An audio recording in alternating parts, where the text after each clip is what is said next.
Stop the Week with Robert Robinson.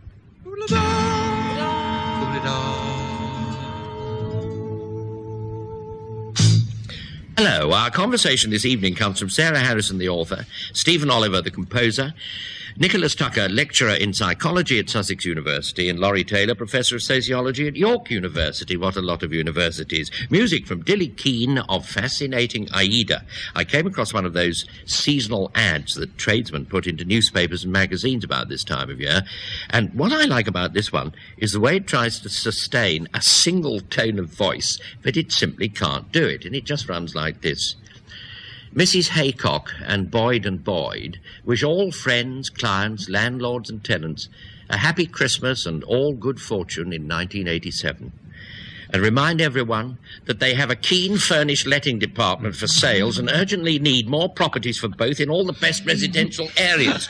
And somehow I think of it as being Mrs. Haycock who wanted to put the season's greetings over, and it was Boyd who rushed into the office, unplugged the fairy lights and ordered her out to foreclose on Tiny Tim. Anyway, what we've got to decide, enough of that, what we have to decide without delay is the difference between a Wally and a wimp. Can't have these terms bandied about loosely as they have been during the week. Can we have the analysis, please? I think we can shoot this down fairly quickly, this one. A Wally is simply, everyone knows, a man who wears anything round his neck except a necktie. And a wimp, being a cross between a wet and a shrimp, is not only feeble but small as well. These are the Pontes Asinorum of social analysis. But it I love the grammar. Love it. It's interesting that the distinctions between these words, like Wally and wimp, are quite fine, because the different sorts of idiocy to which they refer are nicely graduated. I mean, I rather agree with Wally. I'd only add in the definitions that have been provided, except I'd add in the word suburban, because I think that Wallies are suburban, and they need to be distinguished, therefore, from Swedes. I mean, Swedes who are lumbering like Wallies, but Wallies are people with some mild, they are unfashionable suburban people, whereas Swedes are country people and who are daft. And then, in turn, wimp, I don't think that needs any more definition. Obviously, a weakling, probably with pimples as well. I mean, it implies a sort of pimply thing, doesn't it? Prats are interesting. Fat, I think that Prats are rather fat, silly idiots.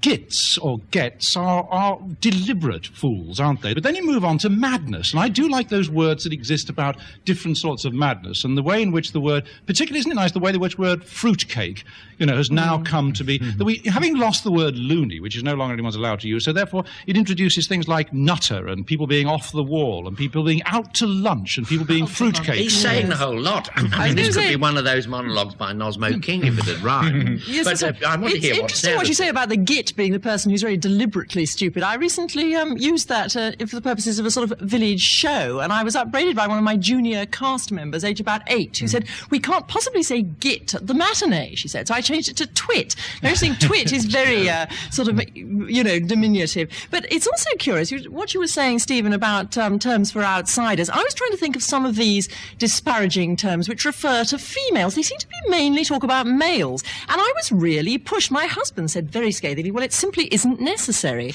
But you see, we've got the only things I could come up with featherbrain and scatterbrain, cabbage, yeah, I suppose so.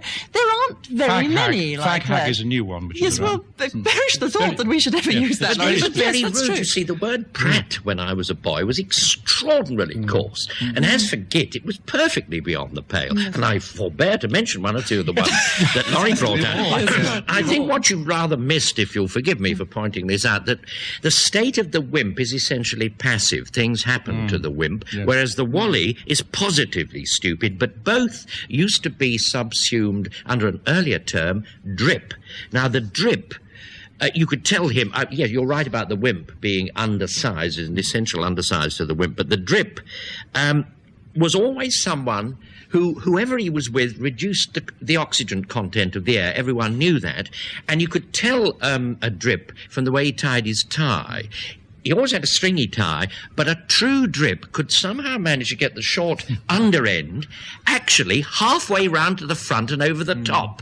And that absolutely sealed the category. Once again, Bob, we're up against linguistics here. That the hard G... Of course we are. Well, no, see, you've got all these I images. like to think they're on our side. I think we're up it's against just the actual sound of the word with no images. And the hard G, as in goof and gorm and gink and gull, is offensive, and the other half of git, the latter half, one needn't really sort of go on about, for that's particularly offensive part, and it's put together. It's the actual sound of the word, not the image that we don't like. Yes, it's what goes with these words, which are often there, because there are some words which, I mean, if you take something like bleeder, it needs the word daft with it so much. I mean, a bleeder just by itself doesn't seem to be very, very much, and we know it, but a daft bleeder, and I mean, a four-eyed git is also something very special, isn't it? None of the rest of us can think what you're talking Yes, about. yeah.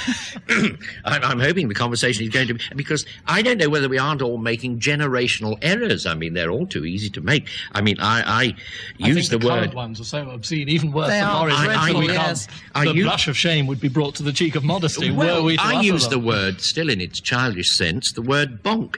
But my children had to explain that this was no longer possible. And I can remember we all had a great struggle with my mother to stop her using the cheerful old-fashioned North Country term for a cheeky girl, which was faggot. And we all used to cry out, "You can't say that anymore. It's absolutely not so." I think this has brought us close to another aspect of all that we've been talking about, new words.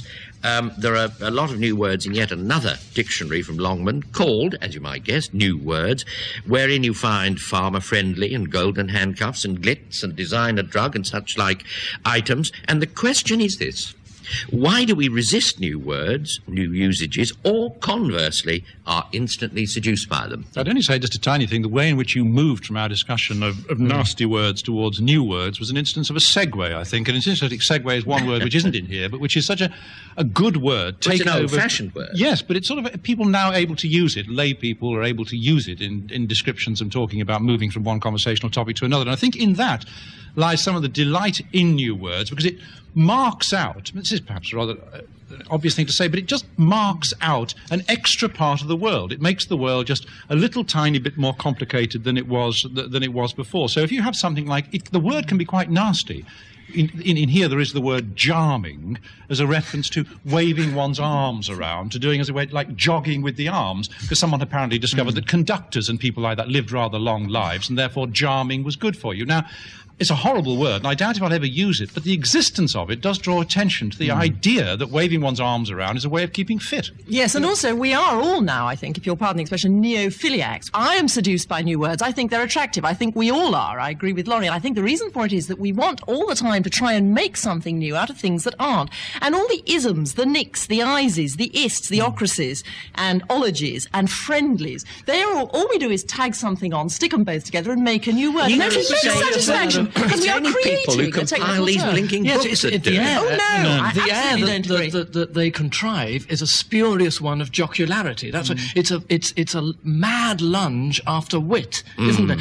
And this lunge has a terrible result, because words once formed have their own very special power. They can look at you some 300 years later and say, well, "What's funny about us? What's the wait? I have an example." Or wait.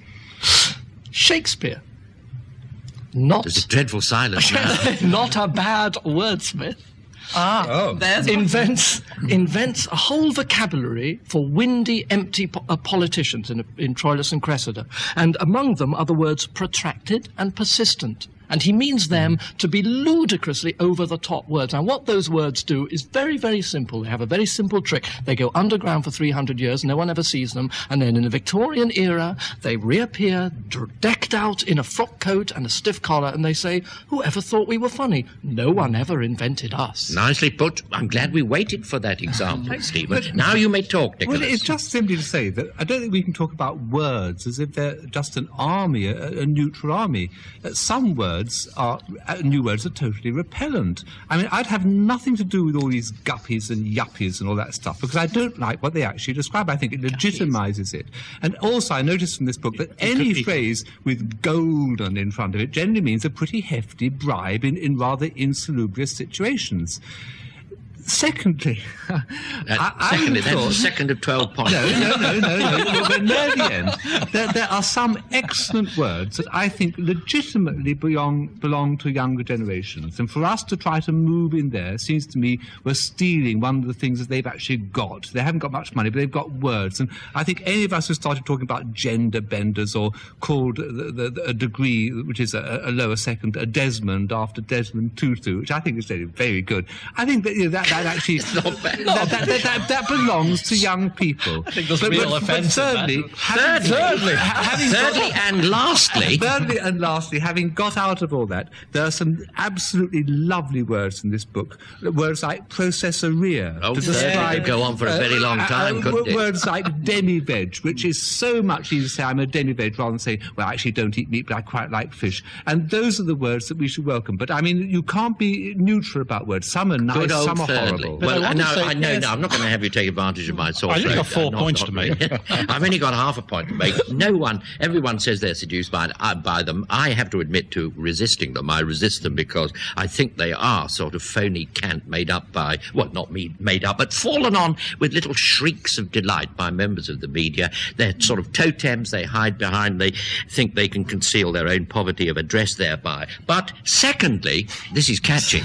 Secondly, the second reason I resist the new words is simply I've still to get to grips with the old ones. I mean, I've looked them up a million times and I never remember them, and there sits epistemology and semiotics, and I still haven't thawed them out. And what chance do cyberphobia or databus have until I've done the others? I have to say that we've heard this before from you, insofar as you feel any new words which come along are doing something to devalue the stock of the existing ones, devaluing the currency. It's a very contentious observation. No, but it is, and I think that really it is. I think it's an old Inglit view, really, that sort of like language doesn't sort of like belong to the world, and that if the media use them and other sorts of people use them, and then they're sort of adopted and then they disappear. I think that we should have a much more slap-happy attitude, and we should be delighted that these words come along, even if we throw them away almost as soon as they've arrived. So very robust. So if we take something, hear him singing, if we take something, wandering vagabond. If we take fifthly, if you say there are some words here which only appear in order to disappear. I mean, a lovely word like tartazine has only appeared in order to disappear because, of course, it refers to the yellow dye in foodstuffs, which has now been banned.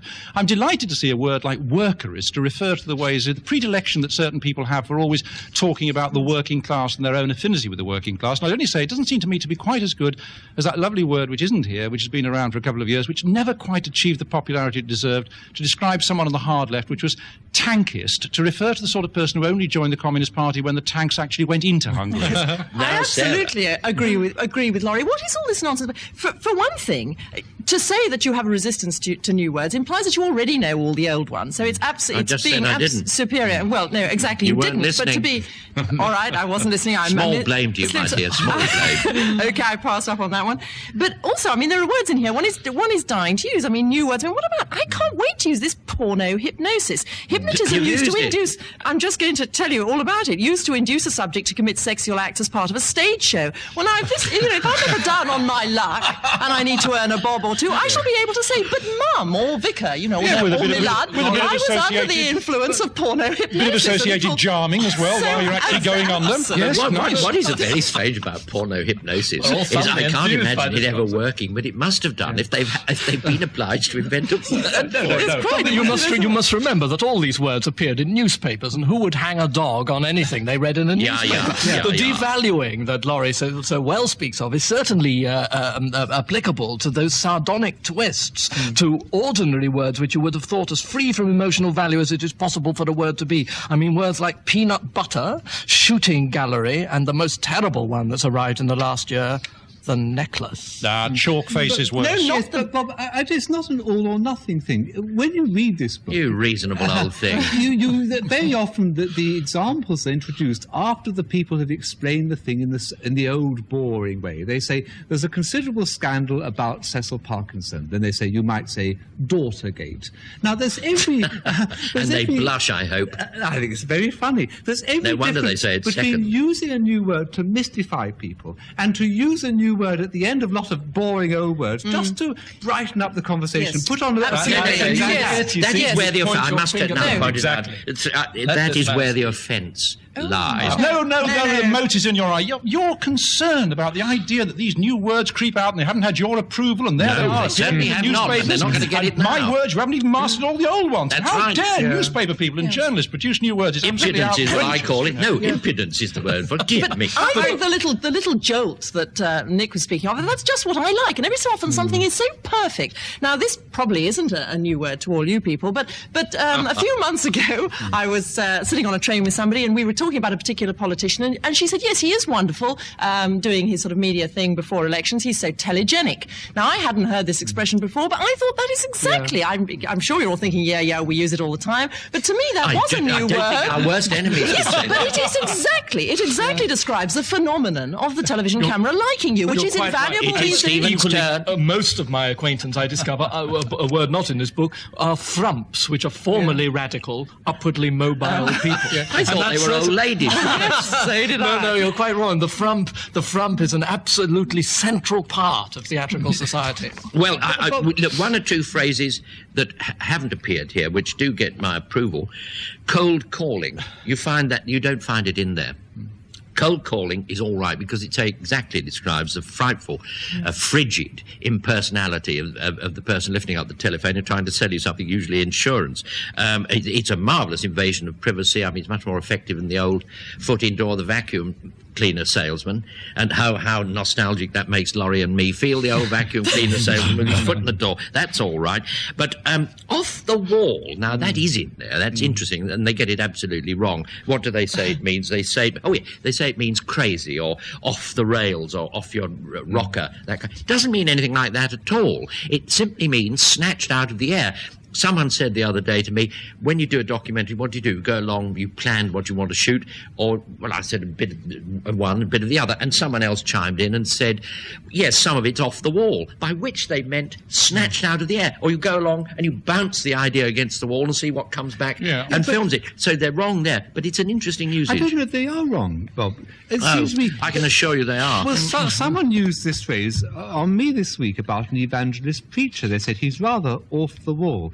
Now, I said, oh, you see, but I... Did they say off the wall? Because I'm not surprising. That's my rendition. Not a bit surprised. But the point I'm making is one of the lovely things about new words is no one quite knows what they mean. And what that means is you really pay attention to language. You think off the wall, you conjure up all sorts of different images. It makes life more interesting. Think of how exciting it must be when somebody first said, he's off the handle. A phrase that we're so familiar now, we don't even hear it anymore. You mean flying off the handle. As it were. That's a short. I'd like to propose a new name. Yeah. I'd like to propose a new name for a person who takes this delightfully romantic view of new words entering the language. I mean, we've got Wapnick, and the word Nick is still around, so we should have a Tucker Nick, shouldn't we? Could be a person who delights in new words.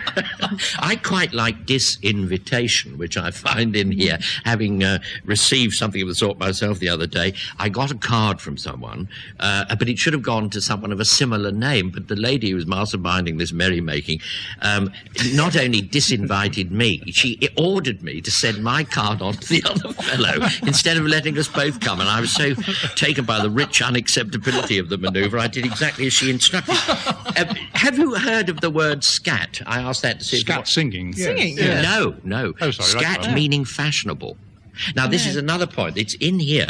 Whether they've got it right, I don't know, but there's an interesting point to make. There's a faint disjunction between the authority quoted for scat, meaning fashionable, and the provenance, the source they quote, which is the Hitchin Express. Now, Hitchin isn't exactly the eye of the storm, I wouldn't have thought, when it came to, what was fashionable and all that, but perhaps scat only means fashionable in Hitchin, and I went on thinking, and I wondered if it was part of a rich Hitchin patois, or better yet than that, perhaps the UK Neologism Centre, decided, well, first it might have been Milton Keynes, could have been Basingstoke, but they hit on Hitchin, and new words are probably tested there in the hot air tunnel, just off the pedestrian precinct or the shopping mall. The most disagreeable list of new words here is, of course, devoted to musicians, as such things are. Violinist's neck, trumpeter's lip, flautist's chin, guitarist's nipple, pianist's finger, and bagpiper's lung. All of them new diseases. You do well to speak of music,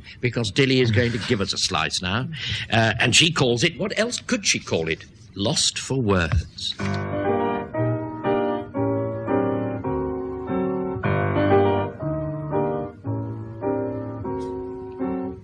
write a song for Stop the Week. The prospect always seems so bleak as I tackle some impossible topic. Though I've referenced books to right and left, of cogent thought I am bereft, and suddenly I'm mentally myopic. My inner VDU screen goes all blurred, and all at once I can't find a single word. Can't think of what to sing, can't think of what to write. Every idea that pops into my head is dismissed as unbearably slight. Oh, I should give up writing. Every word I write's inane. I'm under serious strain. The years of excessive living have surely scrambled my brain. Oh, I should give up writing.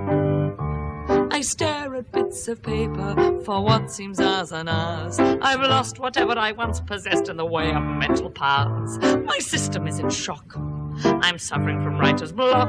My eyes are swimming, my stomach's spinning, my head is full of rock. Oh, I should give up writing.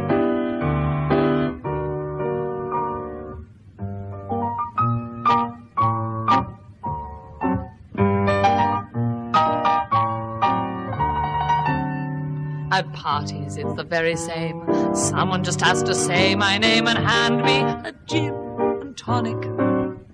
My tongue swells in my mouth, my thoughts all fly due south, and I become catatonic. I feel so sorry for my opposite number's luck, as the panic in his eyes says, oh, God, I'm stuck. Can't think of what to speak, can't think of what to say. And whatever I manage to dredge up is Dullsville anyway. Oh, I'm a flop at parties. I can just about manage, an occasional yes or no. But my favourite word of all just has to be cheerio. Oh, I'm a flop at parties. At my age you would think I'd be experienced and suave, discussing Martin Amis or the bouquet on the grave. But still as I get older, the conversations moulder, with the people I talk to shooting agonized glances over my shoulder. Oh, I'm a flop at parties, but it may be just as well, for if I'm left on the shelf, at least I'll spend my lifetime having wonderful chats with myself. Oh, I'm a flop at parties. There was Dillie singing Lost for Words, something no one could ever say of you, I believe, Stephen. Well, I saw something in a paper about Euro noise. Really? What paper was that? I hardly ever read the paper, but I did actually see this. Good. It was this concept called Euro noise, which means that when the noise of a machine of yours goes above a certain level, you're instantly fined £1,000. The impotence of this suggestion could be simply displayed by pointing out the existence of the city of Rome. To live in Rome is to be locked into a bell tower with a madman who is wielding a thunder sheet. Clearly, this Euro judgment has no chance at all. But we all feel it obscurely to be on the right side. Not so obscurely, indeed. A friend of mine told about noisy lawnmowers and fines of £1,000, said that would be per hour, I presume.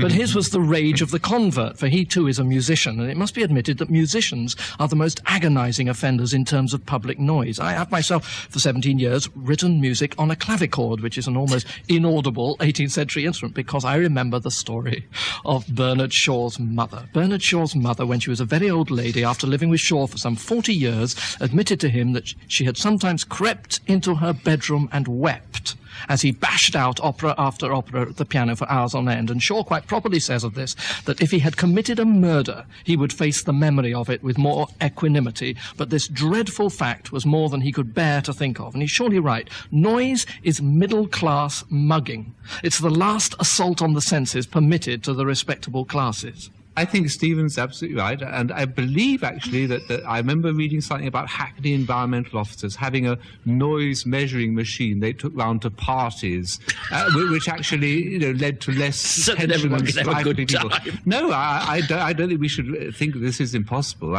All strength to it. The only thing I'd quarrel with Stephen a little bit is I somehow get the feeling from him that no noise is good noise, and it seems to me that the trouble is that we don't like other people's noise, and yet somehow the idea of total silence, as in silent spring or no birds sing, also offends us. And the trouble is that we all want noise on our own terms. Our noise is good. Other people's noise is maddening. I don't know how we get around that. We must surely differentiate, taking up your point, Nicholas, between noises and sounds. Now, you're talking about, when one refers to a weed, it is simply a plant growing in the wrong place. And the same with noise. Noise is just a sound that's occurring when it's not part of our scheme of things, surely. That's what we object to. Now, also, we seem to think that there's some sort of diabolical plot going on about noise. Now, for instance, I have an almost endless tolerance to lawnmowers. I don't mind how many people go up and down the manicured green tram lines of a Sunday afternoon. It doesn't bother me because I like gardens and I sympathise with the impulse to mow the lawn. But if somebody sets up with a Black & Decker and starts drilling little holes to put up their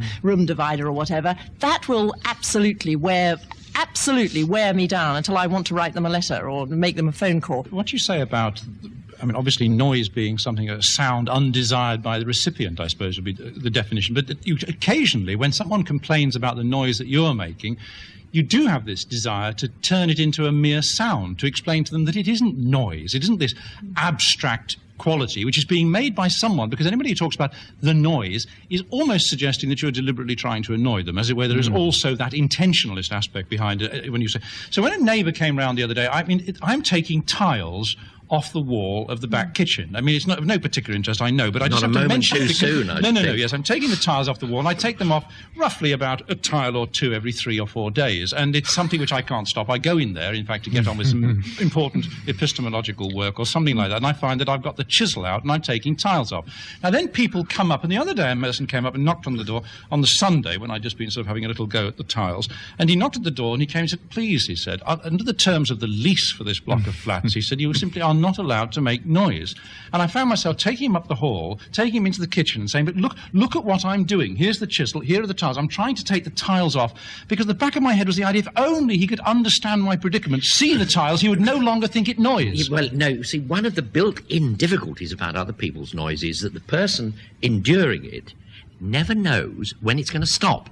You see, it's the uncertainty. Now, when I'm mowing the bit of grass, I always feel a bit guilty, but I think in my head, I know I'm going to stop shortly, and I hope everyone else will know that, because after all, you don't go on mowing the grass, it comes to an end. The trouble is, you know, doing your tiles, that your noise is going to stop, but the chap next door never does, and that's a worrying Laurie's feature. instinct is surely absolutely right to try and explain the noise. Wagner's music was first criticised by the public of his time for being without a tune. They couldn't understand where it was, because there seemed to be no melody in it. As soon as the language became more familiar, it stopped being noise and became music. But I think Sarah is also right when she speaks of noise being sounds in the wrong place. I myself wouldn't worry if there was a tank outside the door firing on the embassy next door. But I may say that paranoia is noise-seeking, and it's very, very difficult to work out how much paranoia and how much noise there is, and whether one is in the ascendant or whether the other isn't. I mean, all noise, as you rightly say, is a terrible pollutant, and it's very easy to imagine a malevolent impulse behind it, and this is further complicated by the fact that sometimes there is a malevolent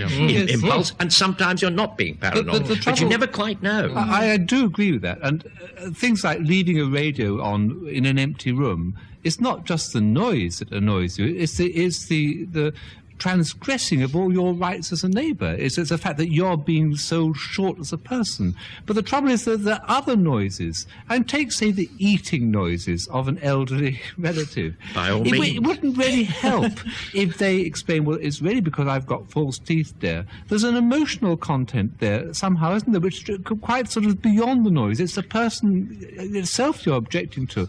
Now, because of all these psychological nuances, I think the only really safe definition of noise which we can't accept is the good old-fashioned decibel one, because I think that goes beyond psychology and that becomes physiology. The noise of a low-flying aeroplane or a motorbike or somebody working on the roads is just intolerable. But then, apart from those things which are intolerable to us because of the emotional thing that's connected to them, there's a negative to this.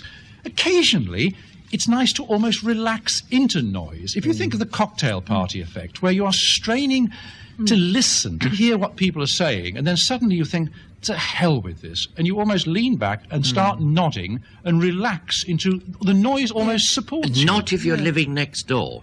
Oh, absolutely. No, that's really... But it is. That's what I was trying to say about it's the last no one gets horsewhipped on the steps of their club. No one fights duels anymore. But it still seems permissible to attack people in this extraordinarily unavoidable way, to punch people in the throat with noise. I should just say about the tanks. I don't mind the tanks. What I really object to is Mozart's string quartets. That's what I can't bear having to listen to. Yeah. Because it's your right to undertake to the list. When you go to parties or dinners and people have music on the record player, it seems to me a vast and huge offence, not only to me, to them, but to Mozart. But what too. would rob it of all offence would be that if you were overhearing, and entirely by accident, Mozart or anyone you care to name, and you were convinced or felt that whoever had it on was actually listening, you wouldn't be irritated, which is why when I hear Capital Radio, or it might be Radios 1 or 2, playing in the near the scaffolding where the builders are doing something or other, I know all of them to a man are not listening to it. And paradoxically, it's me. It is I should say, no, that's who is right, being driven mad because I'm the only one who's listening. No, that's not right. That's not right. It can't be right, because, I think it's even more annoying if you know the next-door neighbour is listening to it. I think the idea of the man sitting back in his chair enjoying Mozart is even more infuriating. Right, I've got you down on the Sarah. Teenagers now use this noise as a kind of mental whiteout, don't they? I know when my son is revising for his O-levels because he has got Status Quo and Madonna going. I can hear the synchronised pile drivers going. I know he's working. And it's a curious factor that this cutting off from the small sounds of domesticity actually enables him. It's what you were saying about relaxing into noise, is that's what he's doing. I find it down in the kitchen miserably offensive. But the curious thing, though, Sarah, is that there are some terrible noises that one can really resent, and yet 20 years later, you're nostalgic for them.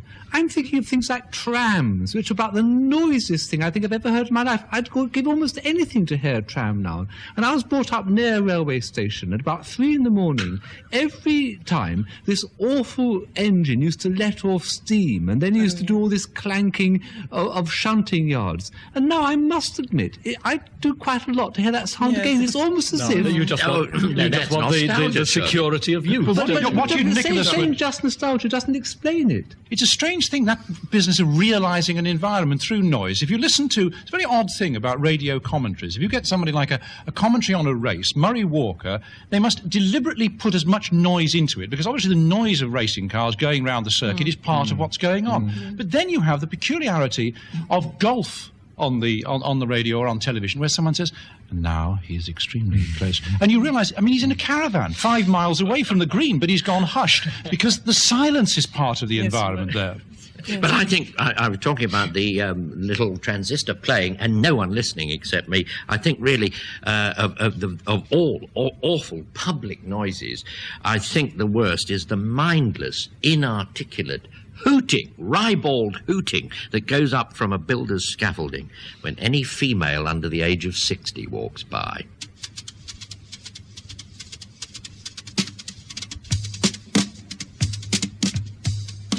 Sarah Harrison, Stephen Oliver, Nicholas Tucker and Professor Laurie Taylor were stopping the week with Robert Robinson. Dillie Keane provided the musical interlude, and the programme was produced by Michael Ember.